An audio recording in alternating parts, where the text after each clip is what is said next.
Bonjour, nous allons conclure ensemble le Tanya du jour, le 19 Nissan 5780. Dans le compte des mitzvot qui est énuméré par les décisionnaires, par le Rambam, par le Ramban, alors il y a 613 mitzvot. Il y a deux mitzvot qui sont comptés de façon séparée. Il y a la mitzvah de craindre Dieu, il y a la mitzvah de servir Dieu. Pourquoi c'est important de savoir qu'elles sont séparées?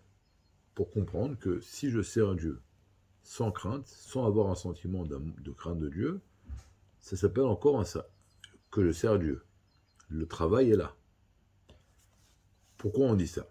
Le Hadmour d'Aken aujourd'hui parle d'un cas un peu plus dur que celui d'hier. On a dit hier qu'il y a des gens qui arrivent à réveiller la crainte de Dieu dans le cœur dévoilé, et il y en a qui y arrivent au moins dans la pensée.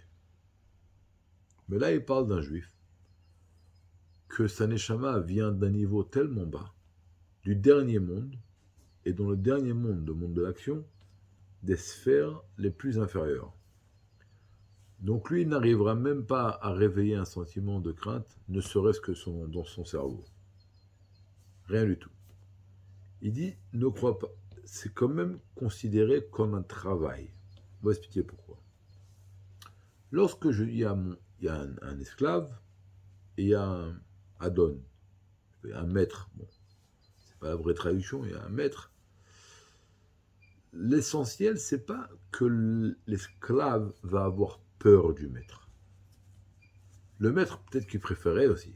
D'accord? Dieu, pareil, dans l'exemple, dans le Nimshal. Alors, Dieu, oui, il veut qu'on ait une crainte de lui. Mais avant tout, si au moins on n'a pas une crainte de lui, Dieu veut une chose, qu'on exécute ses ordres.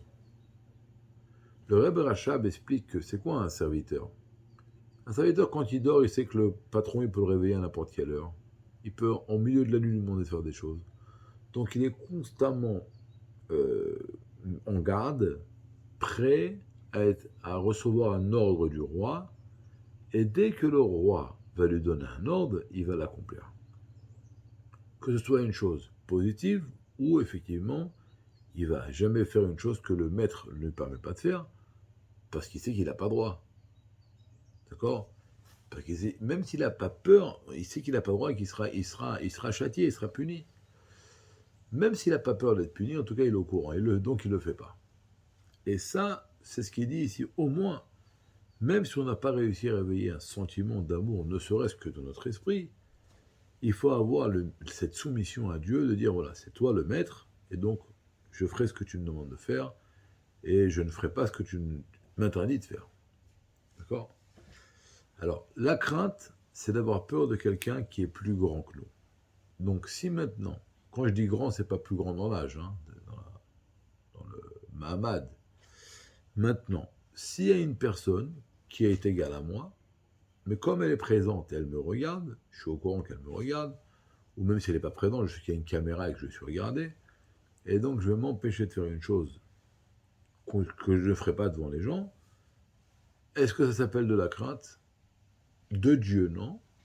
C'est pas la vraie définition de la crainte, mais l'Admour Adaken dit qu'il y a quand même ici une petite définition de la crainte. Pourquoi? Lorsque Rabbi Yochanan ben Zakkai est parti de ce monde, ses élèves étaient des géants de la Torah. Ils lui ont demandé, Rabbi, bénis-nous. Il leur a dit, écoutez, je vous bénis, que vous ayez sur vous la crainte de Dieu, comme vous avez la crainte des hommes. Ils lui ont dit, c'est tout, t'as pas quelque chose de meilleur? Il leur a dit, de meilleur. Vous savez, quand un homme fait un péché, la première chose qu'il se souhaite, c'est que les gens ne le regardent pas. C'est ça qu'il se souhaite. Et donc, au contraire, il faut comprendre que c'est une grande bracha, cette bracha. Alors pareil, au moins avoir cette soumission à Dieu, d'être conscient que Dieu il est là en train de nous regarder. Et donc, lorsque Dieu nous demande de faire quelque chose, il faut le faire. Et lorsque Dieu nous interdit de faire une chose, on doit s'efforcer de ne pas le faire. Vous savez, le Tzemar Tzedek dit que lorsqu'un homme rentre chez lui et il touche la mezouza, il faut toujours qu'il se rappelle à ce moment-là la bénédiction de Rabbi Yochanan ben Zakkai, que Dieu aide que vous ayez la crainte de Dieu sur vous comme la crainte des hommes. Pourquoi? Ils disent, ce que tu n'as pas fait dehors, ne le fais pas en intérieur. Et ce que tu fais Et qu'est-ce que tu n'oserais jamais ne pas faire devant les gens, hein, il y a des mitzvot positives que jamais tu n'oserais négliger lorsque tu es entouré de gens. Alors, ce que tu fais pas devant tout le monde, fais-le pas à la maison. Et donc, ça, c'est la bracha. Maintenant, il dit que s'il n'y a pas de crainte du tout, ne serait-ce que cette soumission à Kadosh Baruch Hu,